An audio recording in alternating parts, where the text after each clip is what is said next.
పార్టీలో చీలికలేమీ ఏర్పడలేదు. తెలుగుదేశం పార్టీలో జరుగుతున్న అన్యాయాన్ని ప్రశ్నించాలనే ఉద్దేశంతో దీన్ని వేదికగా తీసుకున్నాము. మాకు గత 20 సంవత్సరములు వైసీపీ ప్రభుత్వం, వైసీపీ కాంగ్రెస్ కడపలో ఎమ్మెల్యేగా ఉన్నారు. తర్వాత మాధవిరెడ్డి గారికి అసెంబ్లీ నియోజకవర్గం ఇన్ఛార్జిగా ఇవ్వడం జరిగింది. ఇచ్చినది మేము తిరుమల తొలి గడప దేవుని గడప శ్రీ లక్ష్మీ వెంకటేశ్వర స్వామి సన్నిధి యందు ఆ రోజు ముక్కుకొని ఈమెను గెలిపించుకోవాలనే ఉద్దేశంతో ముక్కుబడి చేసుకున్నాము. తర్వాత అంతంతై ఎక్కడికో వెళ్ళిపోయి ఆ మాధవిరెడ్డి గారు విజయం సాధించినారు. విజయం సాధిస్తే కార్యకర్తల అందరిలో ఆశాభావాలు కనిపించినాయి. కానీ కొన్ని నాళ్ళకే వైసీపీ వాళ్ళు ఇది గమనించి 8 మందిని, అంటే అష్టదిక్పాలకులు 8 మంది కార్పొరేటర్లను తెలుగుదేశం పార్టీలోకి పంపించి మాకు దరిద్రం పట్టేట్టుగా చేసినారు. ఇది ఏమాత్రం సహించము. వారు వాళ్ళ భూములు వైసీపీ ప్రభుత్వంలో వారు సంపాదించుకున్న భూములను కాపాడుకునేదానికి, వాళ్ళు కబ్జాలు చేసిన వాళ్ళ అవినీతిని కప్పిపుచ్చుకునేదానికి వాళ్ళు మా పార్టీలోకి వచ్చినారే కానీ వేరే రకంగా మా పార్టీకి అయితే మేలు చేసేదానికి రాలేదు. మేము ఈ విషయం ఎమ్మెల్యే మాధవిరెడ్డి గారికి మేము చెప్పినాం.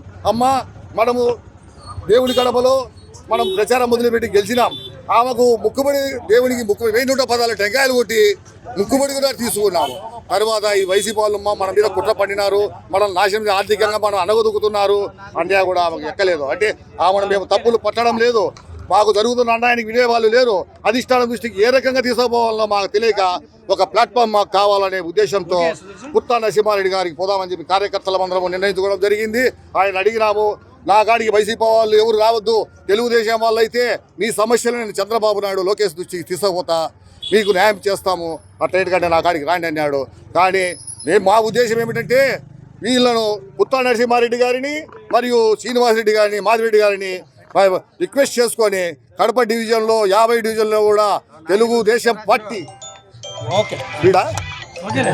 తెలుగుదేశం పార్టీని గెలిపించుకోవాలనే ఉద్దేశంలో మేము ఉన్నాము. ఈ పార్టీ వైసీపీ నుంచి ఈ పార్టీ 8 కార్పొరేటర్లు, అంటే అష్టదిక్పాలకులు, బాగా దరిద్రం పట్టించిన వాళ్ళను తరిమి కొట్టేదానికి కూడా మేము సిద్ధంగా ఉన్నాము. వాళ్ళకి టికెట్లు ఇస్తే ఏమాత్రం ఒప్పుకునేది లేదు, వాళ్ళ ఇన్ఛార్జీలో పక్కన ఒప్పుకునేదానికి లేదు.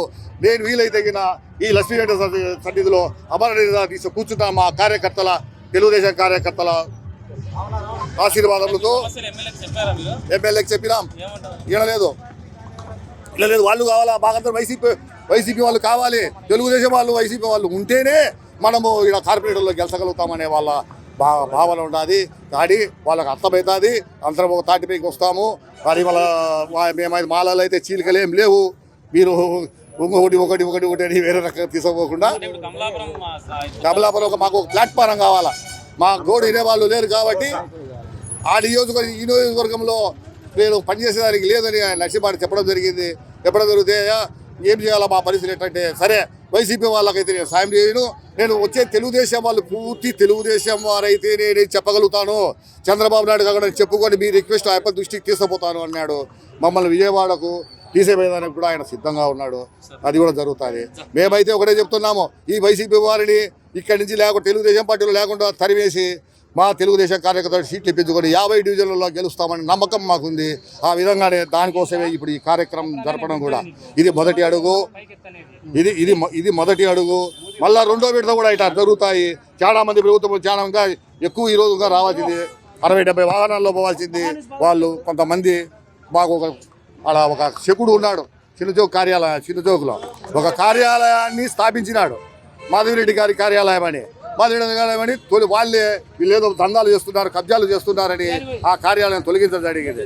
ఆ శకుడు అనేవాడు శపథం చేసినాడు, కౌరవుల పక్షాన శకుడు ఉండి కౌరవుల్ని నాశనం చేసినాడు. ఆ రకంగా కడప తెలుగుదేశం పార్టీకి 5 సీట్లు కూడా రావు, నా కార్యాలయం తొలగించినాడు అని చెప్పి శపథం చేసినాడు. అతని శపథము నెరవేర కూడా చూసుకుంటామని